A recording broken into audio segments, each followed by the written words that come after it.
regenerado. E é importante a gente entender se de fato a gente é regenerado. O propósito da nossa vida é muito claro, é glorificar a Deus. Mas isso é algo muito subjetivo para alguns.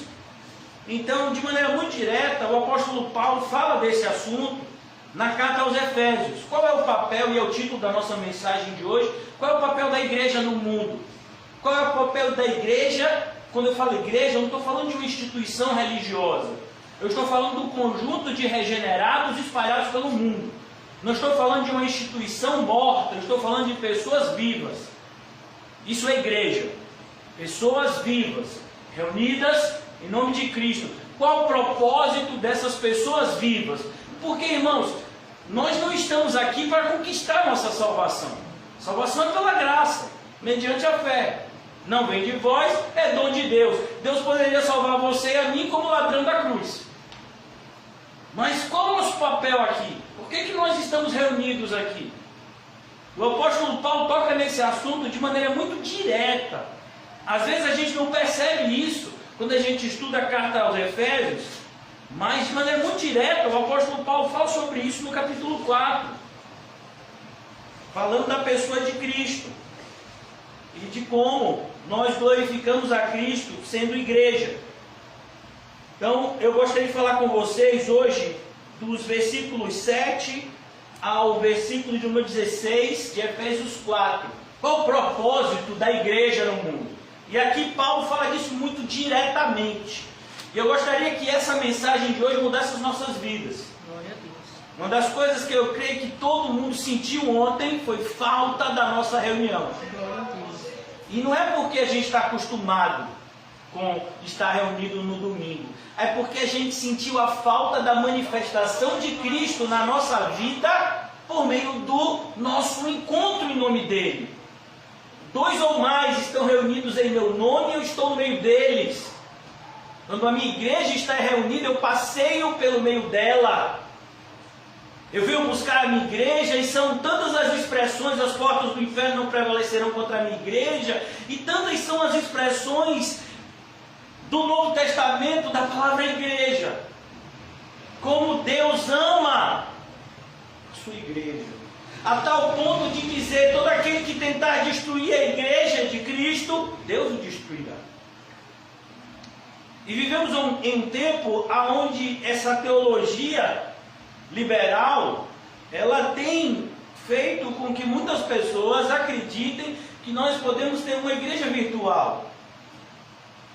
Não, nós não podemos. Igreja é isso aqui. Foi por isso que ontem eu fiz um culto doméstico.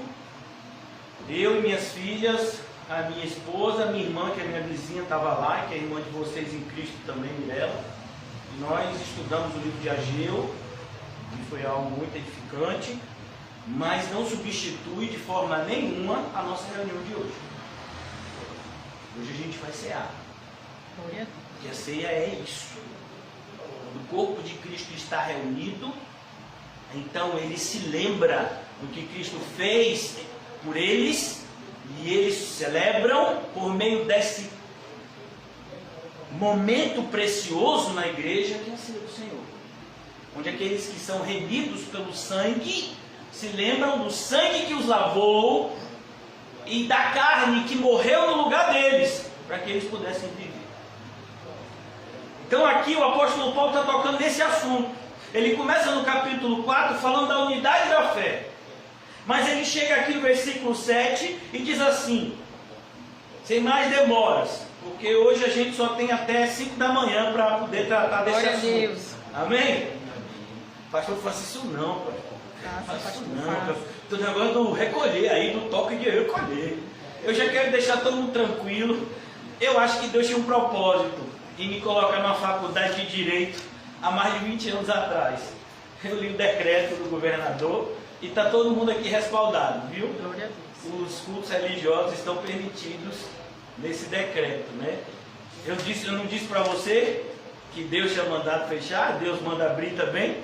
Então, lá no finalzinho do decreto, ele fechou tudo, mas ele permitiu que os cultos religiosos voltassem a funcionar. Imagina, por que ele fez isso? Olha, tem alguém lá em cima, né? que manda nele, apesar da impiedade dele. Então aqui, e a graça foi concedida a cada um de nós, segundo a proporção do dom de Cristo. Você sabia que se você é cristão, a graça mora em você? Deixa eu facilitar para você o que é a graça. A graça é um pacote que Deus dá, onde Deus dá tudo para você por meio da graça. Então na graça tem a fé, na graça tem o amor, na graça tem a esperança, na graça tem bondade, longanimidade. A graça é o meio pelo qual Deus abençoa o seu povo. É a graça. Então ele diz, a graça foi concedida, seu povo, a cada um de nós, segundo a proporção do dom de Cristo. E aqui Paulo está se lembrando, com certeza, de uma passagem dos evangelhos que diz, a cada um ele deu talentos. A um ele deu 5, a outro ele deu 2, a outro deu 1, segundo a proporção que cada um podia receber. Versículo 8, por isso diz, quando ele subiu às alturas, levou cativo o cativeiro. Olha que coisa. Ele levou cativo o cativeiro. Irmãos, só isso aqui dá para a gente comemorar mais do que um título de Copa do Mundo que nunca foi comemorado. Ele levou cativo o cativeiro. O que é um cativeiro? Alguém que já foi sequestrado? Alguém já foi vítima de sequestro relâmpago?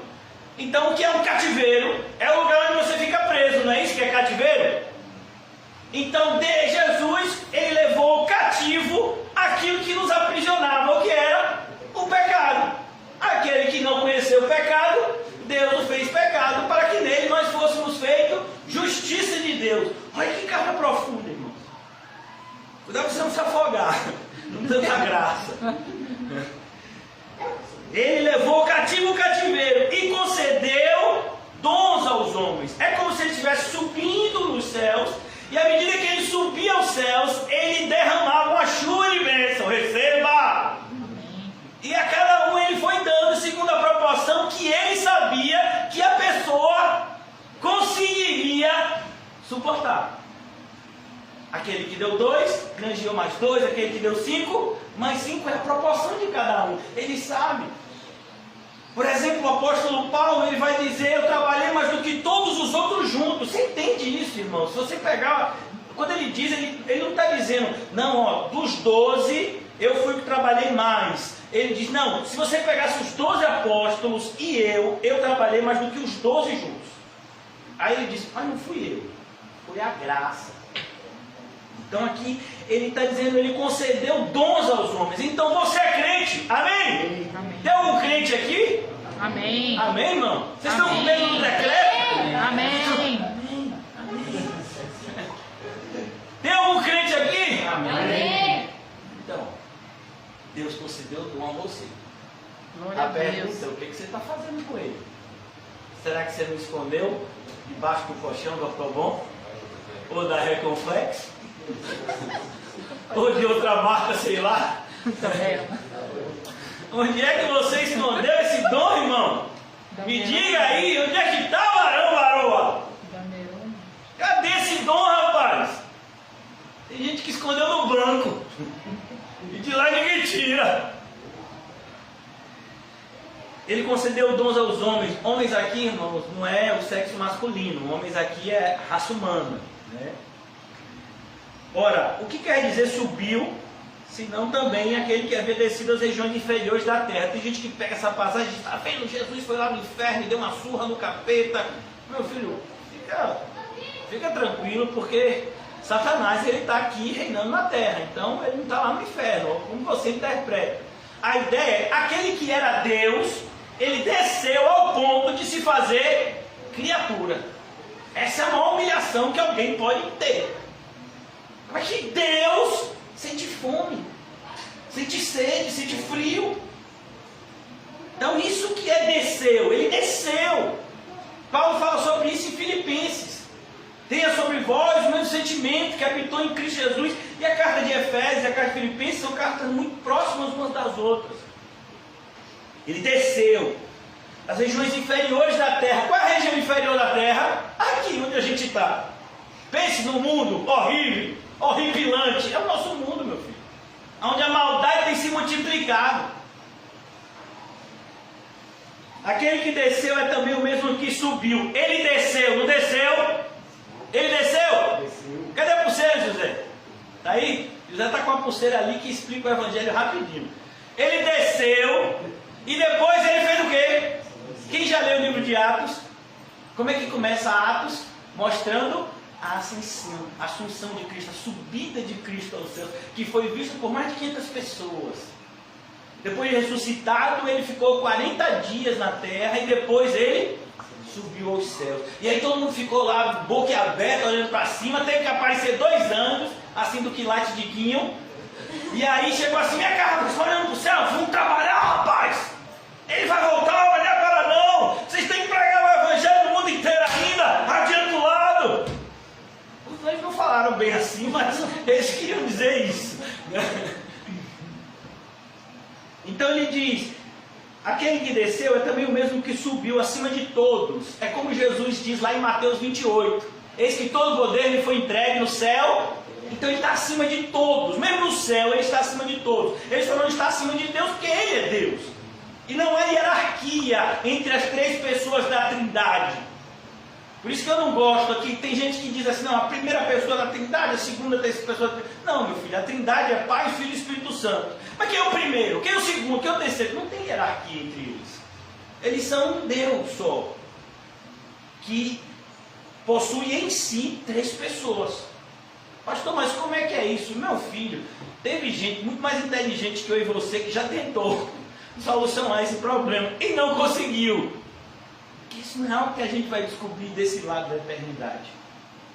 Aquilo que foi revelado por Deus pertence ao homem. O que não foi, não tente descobrir, que você só vai fazer bobagem e falar bobagem. Se lembra de Jó, quando tentou falar de coisas que ele não sabia, ele disse o quê? Não faço mais isso.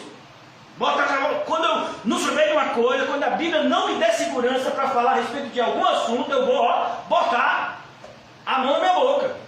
Aonde a Bíblia se cala, a gente se cala.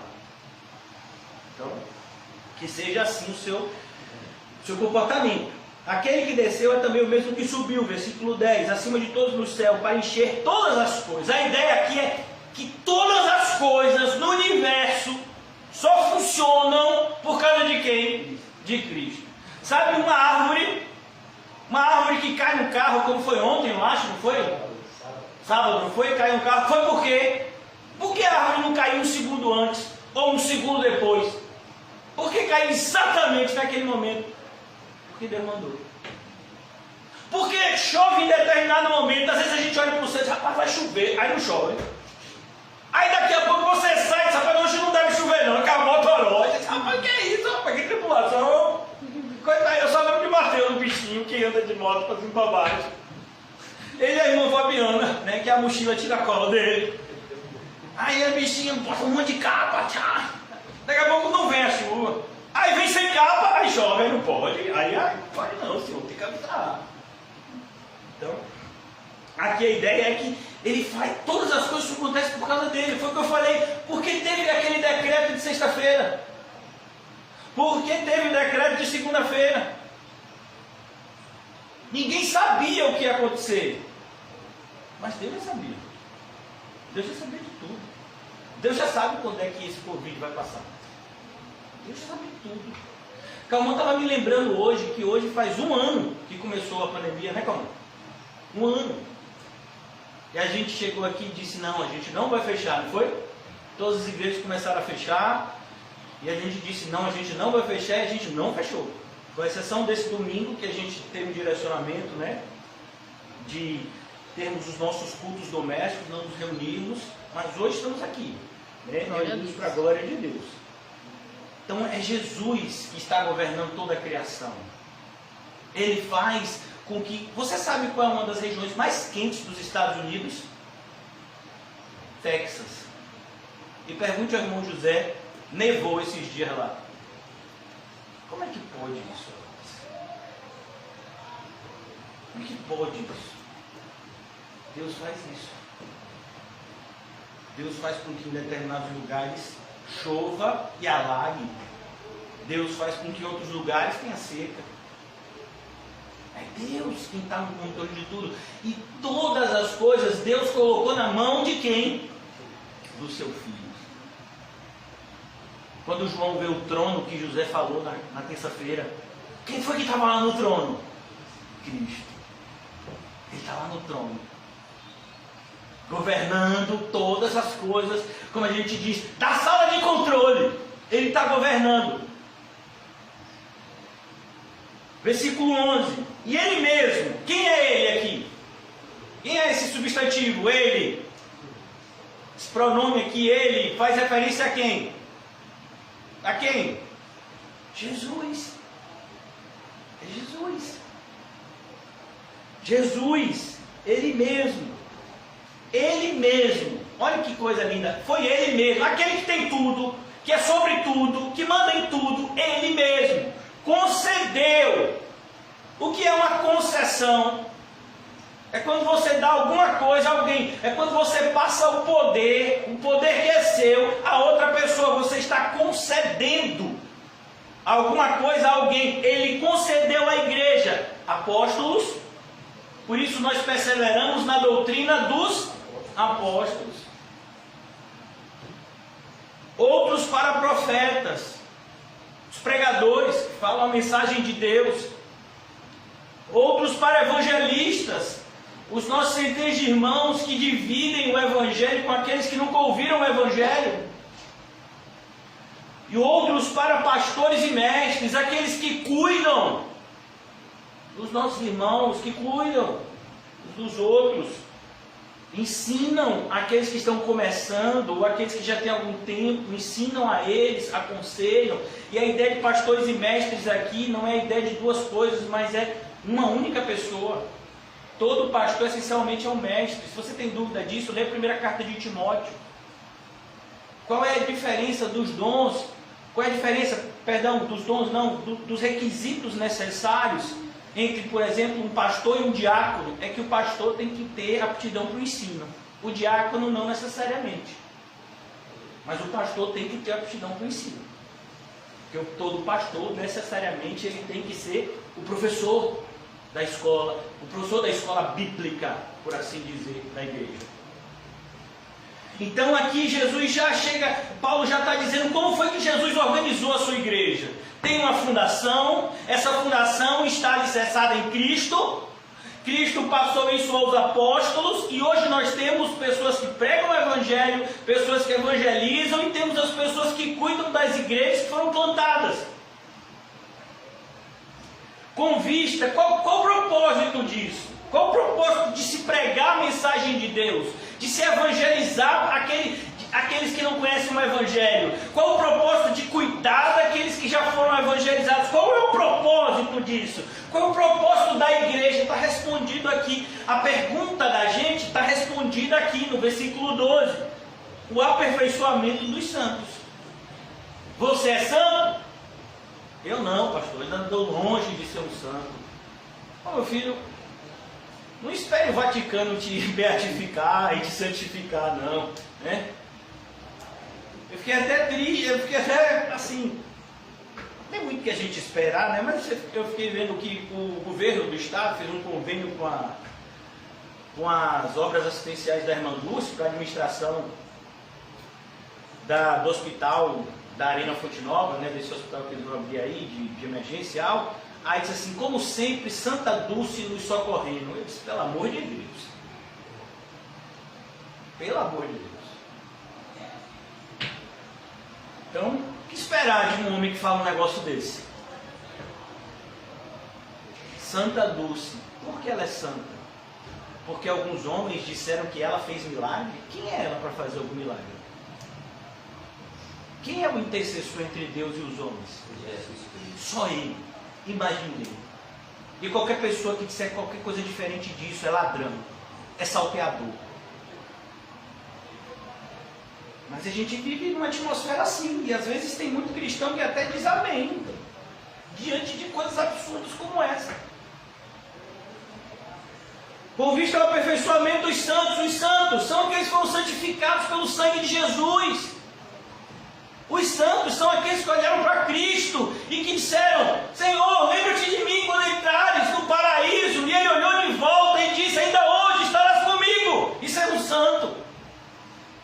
É alguém que foi regenerado pela graça de Deus. É um Saulo de Tarso, um touro indomável, que recalcitrava contra os aguilhões.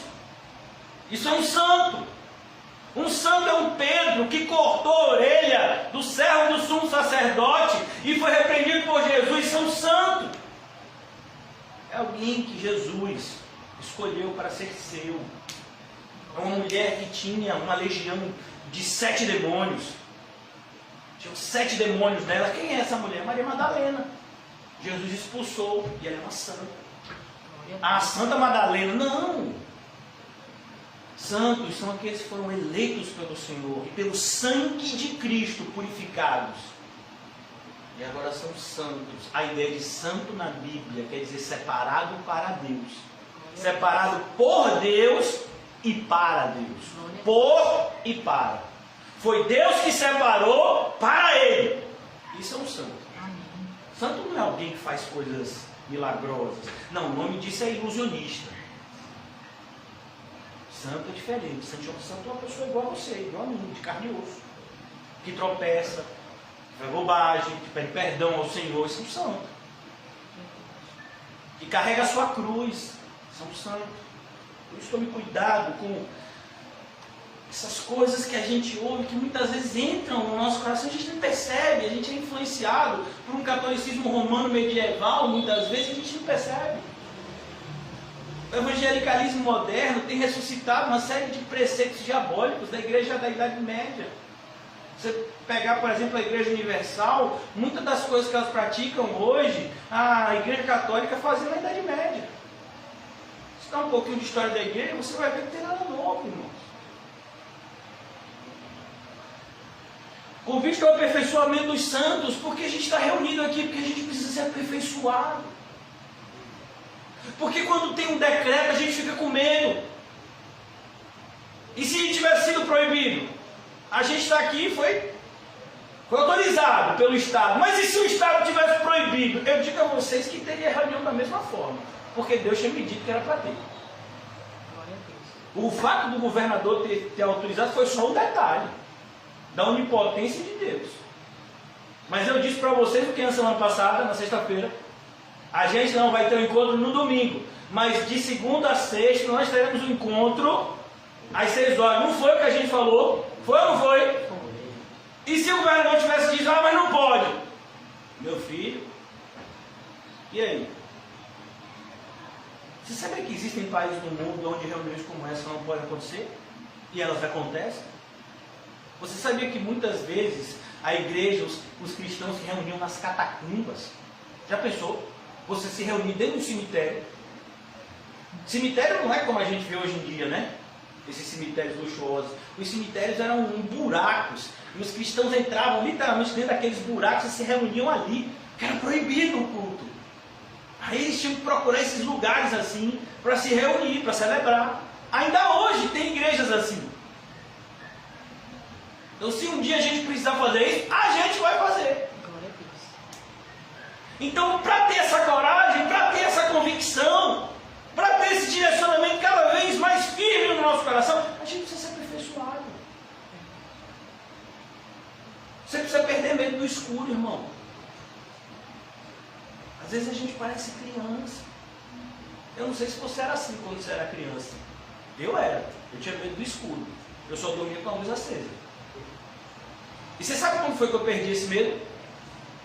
Pasme, quando eu me converti com 30 anos. Até os 30 anos, eu era todo fortão, todo tirado lá. Mas a luz estava acesa, meu filho. Eu acendi a luz para eu dormir tranquilo.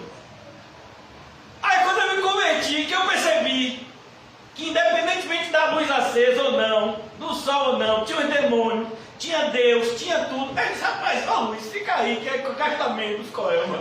Desliga esse negócio aí. E eu me libertei. Foi uma libertação para a minha regeneração de muitas coisas que eu tinha antes. Porque a grande escuridão não está fora do homem, está dentro do coração do homem. Então aqui a gente percebe Nós precisamos ser aperfeiçoados, irmãos. Você precisa ser aperfeiçoado. No quê? Na fé. É por isso que a Bíblia diz, a palavra de Deus é como uma espada. Você já tentou, olha irmão, deixa eu dizer uma coisa, você vai dar risada. Antes de eu me converter, eu comprei uma coisa aí na mão de um amigo meu enrolado, e era mentira. Ele, um estelionatário, ele me enrolou. E aí ele me deu uma terra como pagamento para me enrolar mais ainda. E eu fiquei achando que eu era fazendeiro. Aí qual foi a primeira coisa que uma pessoa que acha que é fazendeiro faz? Eu comprei uma bota daquela de plástico e comprei um facão e aquele negócio da bainha, né? Pense. E aí eu fui lá ver a fazenda. E aí tinha lá o camarada que estava com o facão dele, meu filho. Olha, o facão dele velho, todo enferrujado. E cortava tudo. Eu pegava o meu, fortão, com o facão, novinho, tchac, não cortava nada. E eu fiquei cabreiro com aquele negócio. Ele disse, é porque o senhor não está molado. Eu não molei, eu sabia que precisava. Ninguém me falou. Então essa é a questão, irmão. A espada do Espírito, como é que está a espada do Espírito em sua mão? Está como? Você está usando ela? O obreiro aprovado é aquele que faz o quê? Manuseia bem a palavra de Deus. Imagine você dar uma espada na mão de uma pessoa que não sabe o que vai fazer com ela. É um perigo. É uma arma, irmão. Você tem que saber o que fazer com ela. Por isso que Paulo vai dizer, eu não estou dando murro ao vento. Eu sei contra quem eu estou lutando. E como eu devo lutar. E as armas da nossa milícia não são carnais. São espirituais e poderosas em Deus. E aí, como é que está você? Olhando para aquele camarada que lhe fez alguma coisa de ruim, dizendo, não na frente. Meu filho, vai. O demônio que pegou ele para fazer isso, pega outro. E aí você vai pegar todo mundo. Aí vocês todos vão se encontrar no inferno. Porque é para lá que vai aqueles que não perdoam. Nossa luta não é contra carne e sangue. Percebeu que a gente precisa ser aperfeiçoado. É isso, o tempo todo. A gente tem que ouvir às vezes as mesmas coisas. Até um dia que a ficha é o quê? Cai. Entendi agora. Que eu preciso perdoar. Aí você fala, entendeu agora? 10 anos de igreja. Não, agora eu entendi. Aquele negócio lá, não sei quantos mil talentos, não sei quantos milhões, que Deus perdoou, e eu não vou perdoar um pouquinho que o outro fez para mim. Não, agora caiu a ficha, perdoei. Agora! Antes tarde do que nunca. Então a repetição é isso, irmão, para ver se a ficha cai. Os santos, eles são aperfeiçoados. É como uma faca que está sendo o quê? Amolada. É você. Você está sendo o quê? Amolado para Deus usar você. O bisturi que o cirurgião usou para operar Dylan, estava amolado ou não? Tinha que estar, senão não faria a cirurgia. O visto ao aperfeiçoamento dos santos, esse é o papel da igreja. A gente precisa ser aperfeiçoado, irmãos, para quando chegar Covid, sem Covid, qualquer problema que a gente venha enfrentar, se a carteira estiver cheia de dinheiro como alguns, se estiver sem dinheiro como outros, a convicção é a mesma, amém? Amém. Com cabelo, sem cabelo, convicção é a mesma, irmão. Tem que ser assim, amém?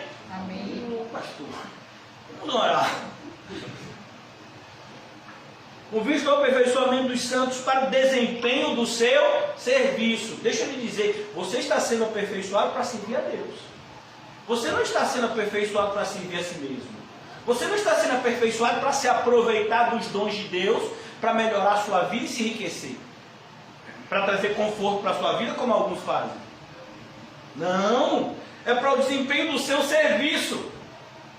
Você está sendo aperfeiçoado para servir melhor a Deus. Você sabia disso?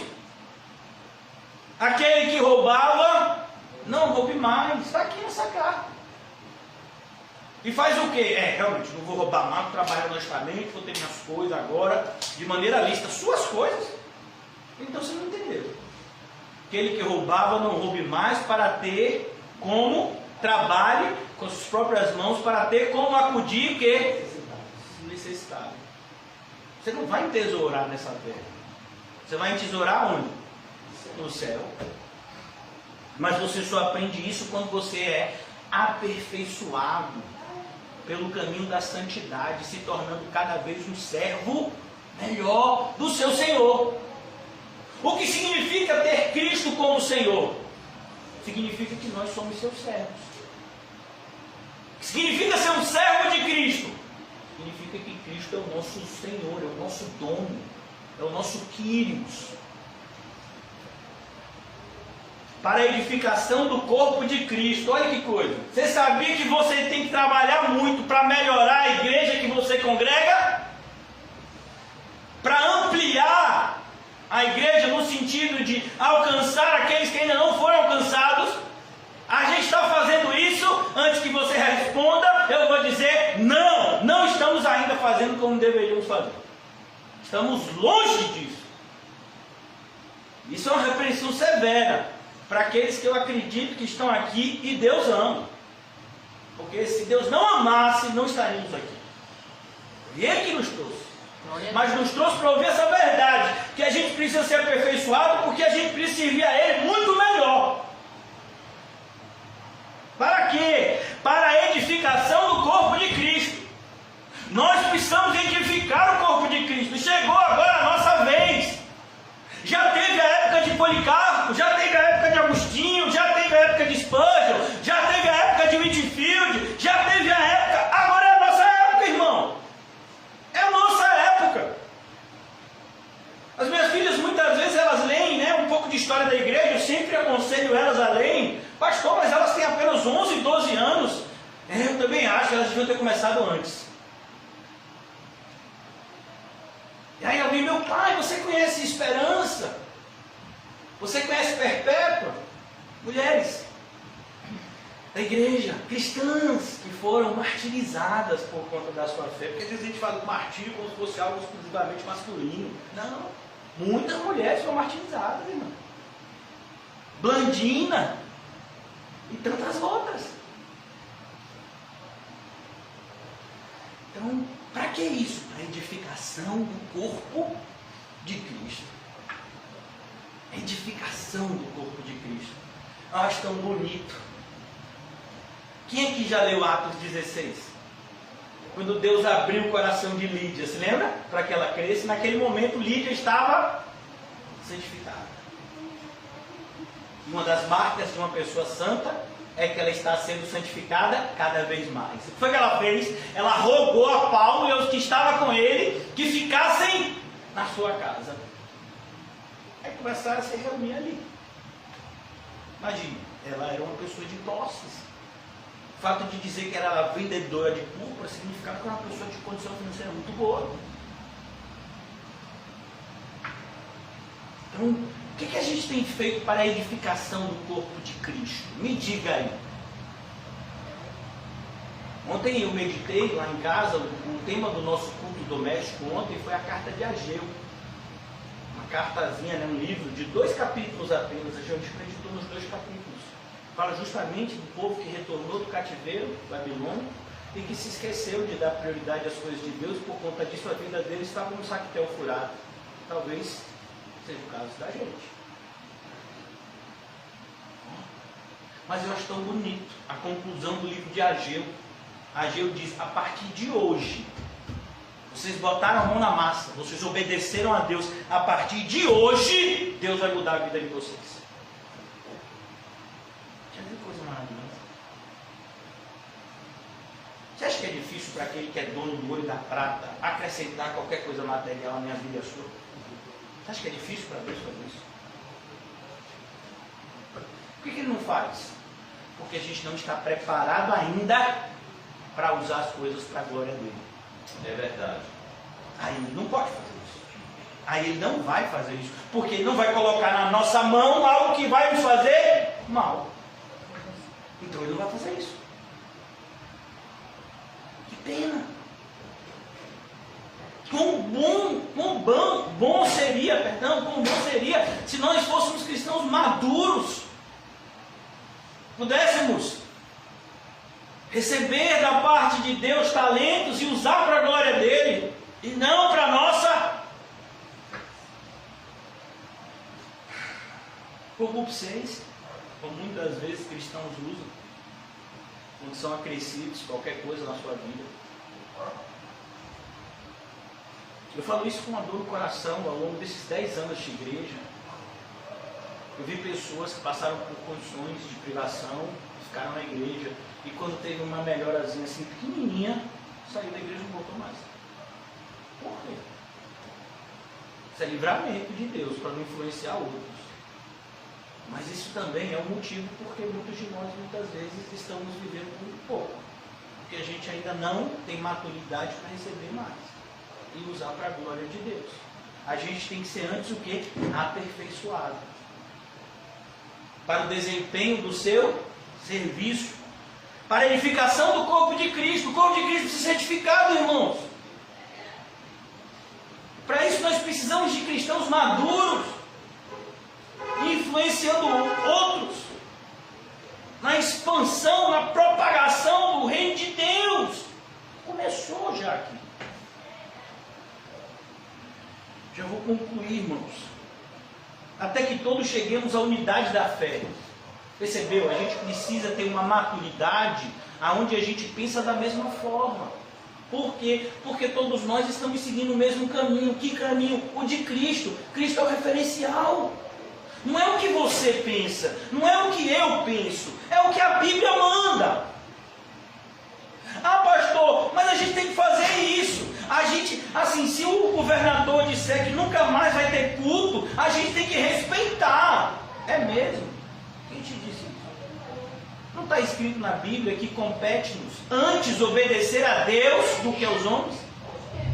Não é isso que está escrito? Então, como assim a gente tem que respeitar um decreto que nos coloca em contrariedade às leis celestiais? A gente vai respeitar todas as leis humanas que não nos colocam contrário à lei celestial. Quando a gente estuda, irmãos, direito, eu disse aos irmãos que eu estudei, mas já tem tanto tempo, irmão, você tem ideia, eu entrei na faculdade de Direito em 1996, no século passado.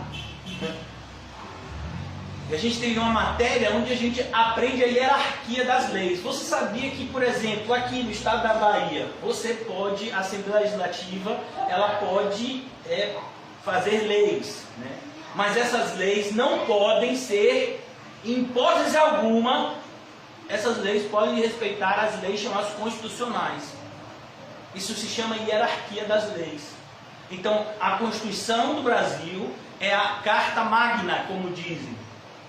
Então, se uma Assembleia Legislativa de qualquer estado do Brasil fizer uma lei, ainda que seja sancionada pelo governador, que seja contrária à Constituição, essa lei não tem validade, porque a Constituição é maior. Então, a mesma coisa, ainda que os seres humanos eles promulguem leis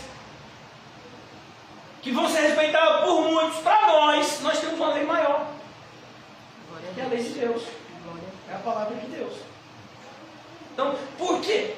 Como é que você sabe disso? Porque você é um cristão maduro. Agora, se você pega cristãos imaturos, eles ficam todos o quê? Perdidos. Como a gente ouviu tanta gente há um ano atrás dizendo: pastor, mas não pode abrir igreja, porque a autoridade disse que tem que ficar fechada, eu não sei o quê. Por que uma pessoa fala um negócio desse? Porque não tem maturidade espiritual. Ainda não, foi aperfeiçoado como santo. Talvez nunca tenha sido santificado. Então, tudo isso para a edificação do corpo de Cristo, como já dizia Tertuliano, o historiador da igreja, dos primeiros séculos, ele diz: o sangue dos mártires é a sementeira da igreja. Quanto mais a igreja é perseguida, tanto mais os cristãos se tornam fecundos. Quem já leu o início do livro de Êxodo? E tem esse livro na Bíblia, pastor? Tem, meu filho. Lá em Êxodo diz que Faraó ficou indignado porque os judeus, né, os hebreus, eles estavam se multiplicando, estavam se tornando uma nação muito grande. E aí ele chegou e disse: rapaz, vamos fazer o seguinte, vamos dizer às parteiras que é para matar, que nascer homem, e quando mais eles perseguiam, mais nascia. Olha que coisa. Assim é os crentes também. Quanto mais perseguir a igreja, mais os crentes de verdade parecem. É você. Amém? Você vai frutificar. Você que antes ficava calado, agora não, agora você fica usado. Você bota sua máscara evangelista, de máscara e tudo. Não do jeito que José está botando, não. Tem que ser tapando o nariz. Agora. Os salmos estão bebendo. Dado, ó. Pode ganhar o mundo inteiro e perder. Imagine Rodolfinho evangelizando Fernandinho, aquele cantor evangélico, né? Rodolfinho faz um louvor, Fernandinho fica doido, quer comprar louvor para poder cantar, porque esse povo só pensa em ganhar dinheiro. Aí Rodolfinho diz: eu não fiz para ganhar dinheiro esse louvor, eu fiz para a glória de Deus.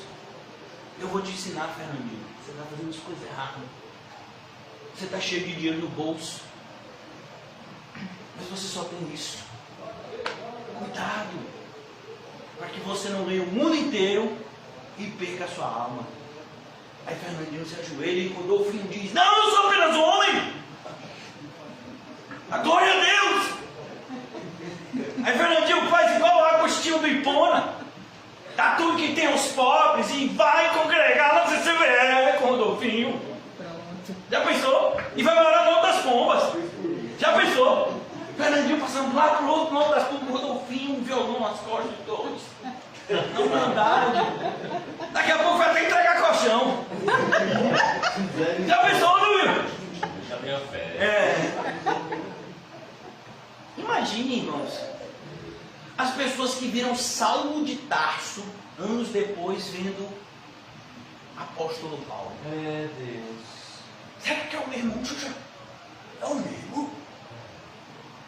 É aquele menino que estudou os pés de Gamaliel, agora assim. Já imaginou? Já imaginou quem via Pedro com a peixeira?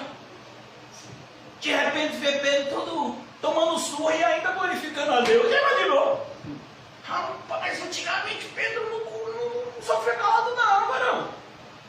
Se alguém levantasse uma mão para Pedro, meu filho ficava sem ela. Agora ele tomou uma surra e disse: glória a Deus que foi em nome de Jesus. Olha para isso. Rapaz, será que é o mesmo Pedro? É o Pedro. Aparentemente é o mesmo. Ele foi mudado internamente. Ele foi aperfeiçoado por Cristo. É isso que está acontecendo com a gente, amém? Glória a Deus. Aumenta a nossa fé, Senhor. Até que todos cheguemos à unidade da fé e do pleno conhecimento do Filho de Deus. Sabe quando você vai se tornar um crente melhor? Quanto mais perto de Cristo você viver. Você tem que ter intimidade com Cristo. Você tem que conversar com Cristo. Você tem que perceber a presença de Cristo ao seu lado a todo momento, quando você está trabalhando, quando você está no ponto de ônibus, quando você está no banheiro, quando você está dormindo, quando você acorda. Você tem que sentir essa presença. O Cristo que está em todos os lugares, Ele está aqui. Também se quando você voltar para casa, Ele vai estar lá. Você precisa sentir essa presença. Quanto mais a gente sente a presença de Cristo, melhor a gente serve a Ele. É esse relacionamento que está faltando para a gente. É esse relacionamento que dá segurança. É como, por exemplo, irmãos, quando eu chego aqui no Alto das Pombas, às vezes eu fico... Quando eu chego em Córrego de Farias, às vezes eu fico assim, meio assim, né? No começo, agora não, eu já conheço as pessoas, já digo: oi, irmão, paz, boa noite. A pessoa fecha a cara, a gente já está acostumado, né? É tranquilo. Mas assim, no começo, quando eu comecei a vir para Córrego de Farias, eu ficava meio melindrado com esse pessoal. Aí eu via a Regina e dizia: não, agora eu estou azar. Aí quando eu via Camon, então, meu filho, 7 por 5, não, agora eu prego aqui até no meio da rua. E a mesma coisa, o cristão, quanto mais ele percebe que Cristo está do lado dele, mais ousado ele fica. você acha que Paulo, diante do imperador, chegou lá e abriu o verbo? Por que estava do lado de Paulo? Cristo. Isso é tão maravilhoso, irmãos. Essa presença de Deus, ela vem desde o Antigo Testamento. Você se lembra quando Elias chegou diante de Acabe? Chegou chegando. É uma das partes da Bíblia mais legal, né? No desenho bíblico, então, é muito legal. Quem gosta de desenho bíblico, né? Eu amo desenho bíblico. Principalmente se for bíblico.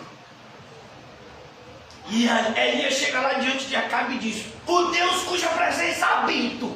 Olha para mim. Mas Elias, você não mora aqui na terra? Deus não está no céu? Sim, Deus está no céu, mas Ele também está na terra. Você já leu Isaías 6? Como é que os serafins cantam? Glória a Deus. A terra está cheia da sua glória. Terra, ó, todo lugar que você olha, Deus. Não existe nada, nenhuma partícula da criação que Deus não esteja lá na sua onipotência. Maravilhoso entender isso. Eles aperfeita ao pleno conhecimento do Filho de Deus, a perfeita varonilidade. Entenda, a palavra perfeita no Novo Testamento, irmãos, foi escrita em grego. Ela não tem o significado que a gente às vezes traz no português, né? Qual é o perfeito? Perfeito é aquilo que não tem defeito. Seria essa uma definição do perfeito na linguagem do português, não é isso? Mas a ideia de perfeito aqui, como no grego, né, é a ideia de algo maduro. É como, por exemplo, quem gosta de chupar manga? Eu gosto de comer banana, irmãos. Eu gosto de banana. Pensa numa fruta que eu gosto. E é principalmente depois que, quando a gente faz atividade física, a gente sabe, né, como banana é bom. Então, se você comer a banana verde, é bom? Tem gente até que gosta. Gosto é igual abraço, né? Tem gente que nem tem. Então, a banana verde faz bem? Faz bem não, filho. Você até gosta de banana verde, mas não faz bem. A banana, quando ela passou do tempo, ela faz bem? Não. Mas a banana, quando ela está no ponto, é gostosa, velho. É igual a manga, não é não? Olha, a banana com pão é? Rapaz, não sabia dessa não. Não sabia desse poder não, já tem isso, né? É? Rapaz. Então, sanduíche de banana, rapaz, aí é para ganhar peso, viu, meu filho? É uma dieta de engorda boa. Então, a ideia, irmãos, é a ideia de você estar maduro. Você atingiu a maturidade cristã. E a maturidade é a ideia de que Deus, é como Deus começa a te usar. É como, por exemplo, quando você atinge a maturidade, você se torna fecundo. Você se torna uma pessoa... Olha, a palavra... Eu sei que a palavra que eu vou dizer aqui não tem no português, né? Mas tem no nosso dialeto cristanês. É você se torna usável por Deus. Deus usa você para a glória dele. Quando você está maduro. Você é como uma faca que está molada. Então Deus vai usar você bastante para fazer a vontade dele. É isso que Paulo está dizendo. Você tem que atingir essa estatura. A medida da estatura da plenitude de Cristo. O referencial qual é? É Cristo. Eu acho tão bonito. Eu já falei isso centenas de vezes, mas nunca vou me cansar de falar. Quando Paulo está na prisão, no filme Paulo Apóstolo de Cristo, que eu já falei várias vezes, já fiz referência a esse filme, gosto muito dele. Lucas, ele diz, olha, eu nunca vi Cristo. Isso tem uma verdade bíblica. Eu nunca vi Cristo, mas eu vi Cristo em você, Paulo, quando você pregou para mim. A mesma coisa. Você tem que ser um reflexo de Cristo para as pessoas que você evangelizou. As pessoas nunca viram Cristo, mas elas têm que ver Cristo em você. Por meio do seu comportamento, por meio das suas palavras. Amém. Por meio do seu silêncio. Como é que você fica calado diante disso? Porque Cristo ficou calado diante de Pilatos. E Pilatos disse, você pode me dizer alguma coisa e eu solto você. E Cristo ficou. E ele ficou admirado. Não foi? Então é isso, refletir a Cristo.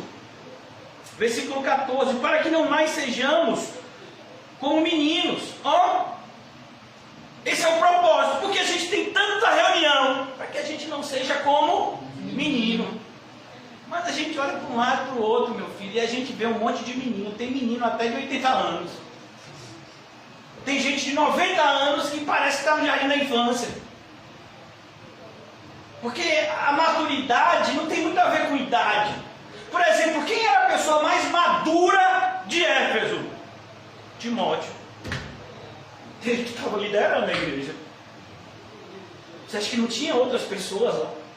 Mais velhas que ele, talvez do ponto de vista humano, mais qualificadas. Mas qual era a pessoa mais espiritual de Éfeso? Timóteo. Um jovem. Então aqui a gente percebe, irmãos, que maturidade não tem muito a ver com idade nem com tempo de igreja. Mas tem a ver com entrega. Glória a Deus. Aquele que se entrega a Cristo plenamente.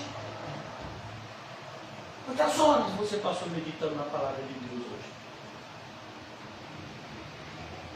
Eu conversei ontem com o irmão José. O irmão José ligou para mim ontem, a gente conversou bastante.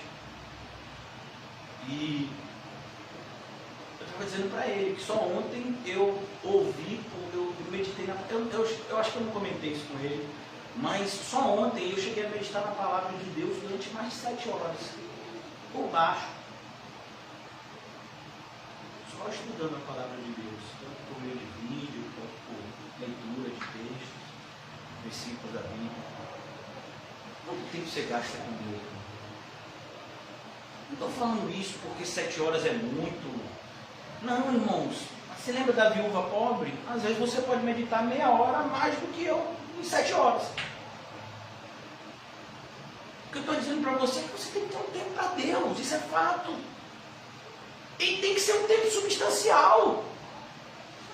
Porque se você não diz que você gasta apenas alguns minutos para Deus e o resto que você usa para si mesmo, então não foi de errado na sua vida. Porque a palavra de Deus diz: buscar em primeiro lugar o reino de Deus e a sua justiça. Todas as demais coisas serão acrescidas. Então a gente tem que se dedicar mais, não menos. A gente tem que buscar mais, não menos. A gente tem que fazer mais, não menos. Ah, pastor, e as minhas coisas que eu tenho que fazer aqui na terra? Você quer ver o poder de Deus na sua vida? Deixa Deus fazer as coisas por você. Quem aqui já leu Salmos? Quem ama Salmos? Fora Rodolfinho. Rodolfinho eu sei que ama Salmos. Não pode ser diferente. Todo mundo que gosta de cantar ama Salmos. Então você vai lá no Salmo e está escrito: entrega os teus caminhos ao Senhor. E o que mais? Qual é a segunda parte? E aí você faz a sua parte, assim?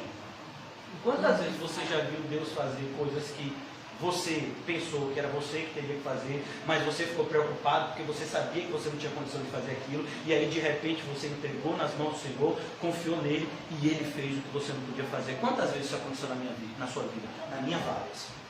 Porque assim, diferente de vocês, irmãos, eu sou muito burro e muito fraco. Vocês, eu creio que são muito mais inteligentes que eu e mais fortes. Eu sou muito burro e muito fraco. Eu preciso de Deus. Eu preciso de Deus para sustentar minha família. Eu preciso de Deus, porque eu sou burro para estudar. Às vezes, eu não sei se isso só acontece comigo. Eu leio um texto 10 vezes e não entendo. Aí na 11ª vez, eu estou uma lida assim, rapaz, agora eu entendi. Foi por quê? Porque na 11ª eu pedi ajuda de Deus, que eu tinha esquecido nas outras 10 vezes. Desse detalhe, que não é um detalhe, é tudo. Como disse uma pessoa do passado, a Bíblia é um livro que você tem que ler na presença do autor. Quem é o autor da Bíblia? O Espírito Santo. Então você lê a Bíblia na presença de Deus, aí Deus te explica a Bíblia. Já tenho que concluir, eu fico tocado, né, irmãos? Mas tem esse negócio desse tom de recolher, que recolhimento. Vou acabar aqui. Para que não mais sejamos como meninos, como tantos na igreja hoje, agitados de um lado para o outro e levados ao redor por todo o vento de doutrina, né? Toda doutrina nova. Igreja virtual, não é a doutrina da moda? Cultos online, ofertas online. Tem oferta agora que até no... Não é o nome daquele negócio? QR Code. Você quer doar QR Code. Que perigo, já pensou? Você está assistindo o culto, daqui a pouco tira R$100 da sua conta, você nem sabe. cuidado não, meu filho. Onde é que foi o dinheiro? Por que mandou você ficar assistindo aquele QR Code? Não lhe digo nada. Lá QR Code. Então, sabe, a doutrina do momento.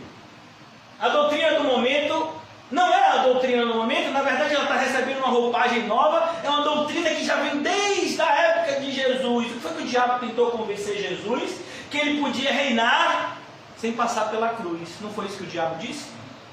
Se você se prostrar diante de mim, eu te dou tudo. Tem muitos cristãos que têm aceitado essa proposta. Um evangelho sem cruz. Paulo já vai falar sobre isso em Filipenses. Inimigos da cruz de Cristo, percebam, não é de Cristo. Cristo eles falam até bem, não, Cristo é gente boa, Cristo faz um milagre, Cristo está na minha vida, Cristo me abençoa, Cristo é assim, Cristo me protege, Cristo isso. E a cruz de Cristo? Cruz credo! Eu sou vampiro, quer cruz não. Inimigos da cruz de Cristo. A igreja está cheia deles. Eles não querem nada com a cruz de Cristo. Mas Jesus disse que a marca do discipulado é aqueles que renunciaram a tudo, tomaram a sua cruz e seguem a Ele. Como você pode seguir a Cristo sem a sua cruz? É uma coisa errada isso. Um cristianismo sem cruz é anomalia nos nossos dias. Então Paulo diz, cuidado com essas doutrinas. Olha como ele vai dizer, levados ao redor com todo o vento de doutrina pela artimanha. Ó, artimanha! Olha a expressão, irmão, artimanha. O que é artimanha? É a esperteza do estelionatário, que sabe como enganar a pessoa. Por exemplo, me perdoe a minha honestidade, mas as lágrimas do governador hoje não me convenceram. Por que ele chorou hoje? Quer dizer que só chora quando morrem 250 mil? Se morresse só 100, não chorava? Números. A vida agora são números. Então quer dizer que se morresse só 100, estava tudo tranquilo, né? Mas como morreram 250 mil, agora vamos se preocupar. Esse é o mundo que a gente vive, você é só um número. Tanto que você chega em muito lugar, o pessoal não quer nem saber seu nome. Me diga o seu CPF! Não é assim nas farmácias? Que cadastra, né? Eu que vivo em farmácia. Quem é doente? Vivo em farmácia, né? Então, você chega na farmácia, aí você diz assim, eu quero saber o preço do remédio, o CPF. Eu digo, rapaz, eu quero saber o preço do remédio, mas eu sou o CPF. Aí você diz o CPF, então, se você compra muito remédio, eu sou doente. Você é um número. É isso que você é, um número. Quantas cabeças tem na igreja? Cabeça agora? Não, na minha igreja não tem cabeça não. O pessoal chega lá de corpo completo. Não chega nenhum só cabeça. É igual o irmão que diz, opa! Tem uma alma vindo aí. Hoje ela não veio, não foi? Eu acho que a alma é capaz de estar aqui, o corpo é que ficou. A alma está vindo aí. E o corpo está onde?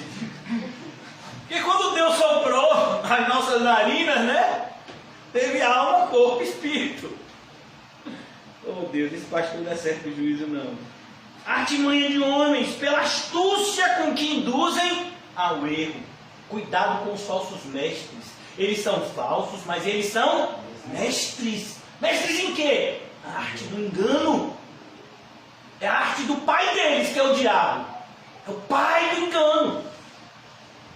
Por isso que se você sentar com um falso mestre, uma hora, é muito... Se você não for um camarada estudioso da Bíblia, meu filho, você deixa de acreditar. Se você pegar um desses teólogos liberais mesmo, que tem pós-doutorado nessas faculdades aí, se você sentar... Olha, irmãos, tem uma pessoa que se dizia até estudioso da Bíblia, que sabia que esse negócio de batismo de criança nunca existiu, que isso é uma anomalia. Ele ouviu um desses doutores em teologia da presbiteriana defendendo a ideia de batismo de criança, e ele quase acreditou. Agora é capaz de estar acreditando. Sai da igreja essa pessoa. Está acreditando em tudo. Mas se você sentar perto de uma pessoa dessa, ela vai pegar versículos, ela vai, sabe, manipular esses versículos. E se você não tiver muita firmeza na Bíblia, você vai ser assim, de um lado para o outro. Não tem firmeza. Versículo 15. Mas seguindo a verdade em amor. Seguindo a verdade em amor. Deixa eu dizer uma coisa, irmãos. A verdade, ela tem que ser dita em amor. Mas o amor nunca pode me impedir de falar a verdade. Eu amo tanto fulano que tenho coragem de falar isso para ele. Como assim? Então você não ama. O amor não pode te impedir de falar a verdade. Muito pelo contrário, o amor é uma propulsora para você falar a verdade. Como você, pastor, o negócio aí adianta. Eu vou concluir. De quem o corpo, bem ajustado e consolidado pelo auxílio de junta. Segundo, junta, irmãos, é o quê? Junta tudo e joga fora. Não, é pescoço, cotovelo, joelho, né? Essa parte daqui do quadril. Então é a parte que cola uma parte com a outra, né? Ombro, isso é junta. Consolidado pelo auxílio de toda a junta, segundo a justa cooperação de cada parte, efetua o seu próprio aumento para a edificação de si em amor. Então cada um de nós tem que fazer a sua parte para o corpo crescer. Você já pensou, irmãos? Se eu dissesse assim, não, hoje eu quero ir para o encontro no Alto das Pombas. Aí minha perna dissesse, mas eu não vou. Já pensou? Não, você vai, perna, você vai. A esquerda diz que quer ir, mas a direita bateu firme que não ia. Eu consegui convencer até a esquerda. Perna esquerda, vamos lá. Eu disse que ia, mas a direita disse, não vou de jeito nenhum, vai que me pegam. Rapaz, esse decreto. Bora esquerda, vai. Já pensou? Que tripulação. E se o braço diz que não quer ir? Não vai não.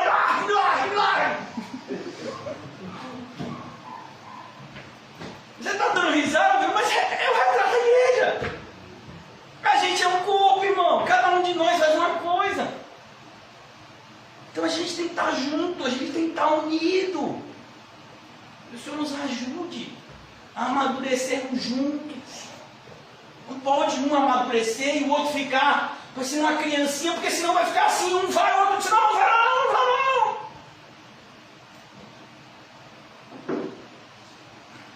A gente percebe isso muitas vezes quando a gente vê alguns irmãos postando coisas no grupo. Você vê a maturidade. A pessoa posta coisas na sua mídia social, você vê a maturidade. Não entendeu ainda. A ficha não caiu. Não entendeu a importância. Olha, irmãos, a gente pode morrer hoje de tantas causas. Quando você não tem como explicar a morte de alguém, não sei se você já ouviu falar, você diz, fulano teve uma morte súbita. Você quer dizer o quê? Que o médico não sabe porque a pessoa morreu, vai botar lá, morte súbita. A pessoa estava normal, conversando com você, e a vez, parou. Fulano, corre aí, fulano. Se for que a gente sabe que ele foi no céu e volta, fica tranquilo. Mas, às vezes, a pessoa morreu, irmão. A pessoa está andando de bicicleta, morreu. Eu tive uma queda de bicicleta na semana passada. E sabe o que eu achei interessante? Eu fiquei refletindo isso essa semana. Irmãos, olha, eu já vi vários. Quando um ciclista cai onde eu caí, junta um monte de gente para ajudar. Onde eu pedalo, porque onde eu pedalo, muitos ciclistas pedalam numa ciclovia. Na Magalhães Neto. E aí eu já vi umas 2 ou 3 pessoas que caíram, mas caíram, não foi um acidente que uma moto jogou para cima, não. Caíram porque não sabiam andar direito. E aí caíram. E aí um monte de gente vem na hora da água, vê onde é que está. Meu filho, eu caí, apareceu alguém? Que apareceu ninguém, meu filho. Apareceu, foi carro tirando fino, querendo me matar. E aí você fez o quê? E aí, meu filho, eu joguei água no ralado e fui andando, e pedalando para casa, com a bicicleta toda trouxa. Ninguém ajudou, e você acha que vai ajudar o crente? Agora, se é um ímpio, meu filho, era mais de 30 para ajudar. Eu já vi isso, eu já vi. A pessoa dá um tropecinho, meu filho. O que foi? O que foi? Liga para o SAMU. Eu caí, meu filho. Todo mundo olhando assim para mim. Eu digo, gente, o que eu fiz? Eu caí. O motoqueiro quase me mata. Socorro, E o pessoal ainda vem. Tira. Isso aí, você corria. Dói. Você é crente, meu filho. Você é crente. Você é por aí. Se você tiver maturidade, você vai entender isso é um mundo o quê? Espiritual. Se você não tiver maturidade, você vai cair na vitimização. Ah, só acontece comigo. Tem um desenho bem antigo, vocês vão lembrar, não que vocês são novinhos. Eu é que sou o mais velho aqui de todos. Tinha um desenho de que eram uns cachorrinhos.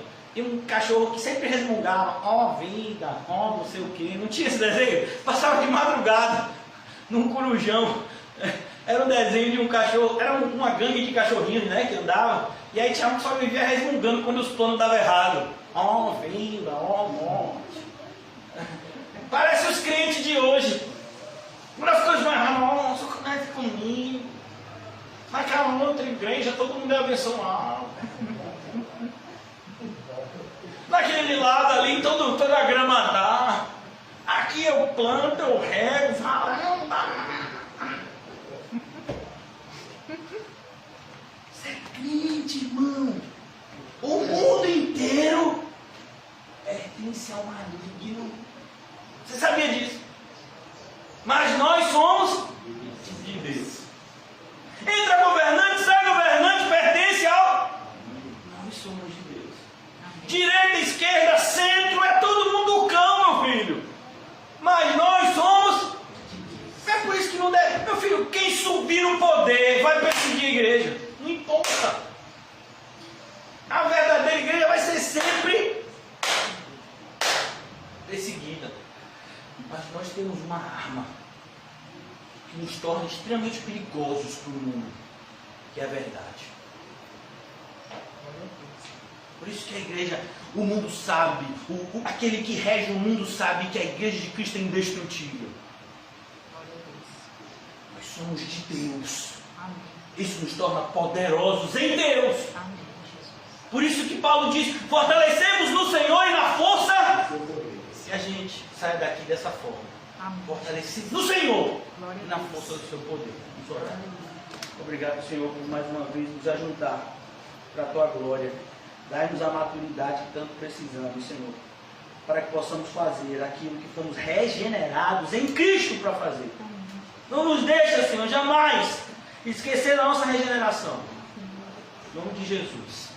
Nós vamos ceiar, irmãos. Amém? Amém. A ceia tá. Quem vai ceiar? Amém. Amém. Amém. Que cada um examine a si mesmo. A ceia é para aqueles que fazem parte do corpo de Cristo, foram lavados, regenerados pelo batismo e agora lembram-se desse momento onde Cristo os salvou, os limpou com o seu sangue e agora eles celebram isso. Amém? Lava-me completamente. Se alguém quiser ser batizado, eu tenho 2 copos de água aqui. Glória a Deus.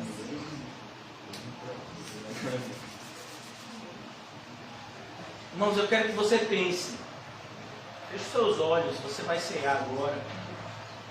Quero que você pense em tudo aquilo que o Espírito Santo ministrou no seu coração durante a pregação, a respeito daquilo que você está fazendo com a sua vida e daquilo que você deveria fazer, para que haja arrependimento, verdadeiro arrependimento. Entenda uma coisa, irmãos. Você não precisa de muito tempo para se aproximar de Cristo. Você precisa de arrependimento verdadeiro. É como a parábola do filho pródigo que José, tantas vezes inspirados por Deus, pregou para a gente. Quando a ficha cai, ele caindo em si. Se eu não vou ficar aqui, cuidando de porcos, desejando comer as alfarrobas dos porcos. Eu tenho um pai que é bom, que me ama. Eu vou voltar para a casa do meu pai. Na ceia, a gente se lembra daquilo que Jesus disse para nós. Eu vou na frente de vocês. Eu preparo a morada de vocês. A gente se lembra do que Ele disse para nós. Eu sou o caminho, a verdade e a vida. E ninguém vem ao Pai a não ser por meu intermédio. Ninguém vai amar vocês como eu amo vocês. Eu dou a vida por vocês.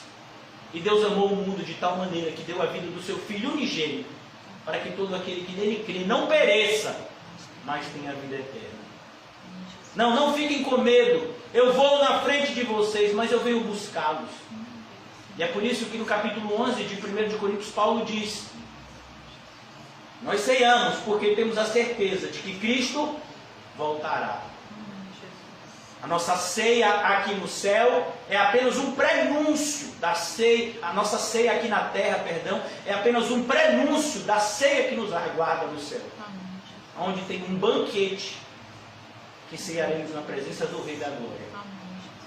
Comamos e bebamos para a glória de Deus.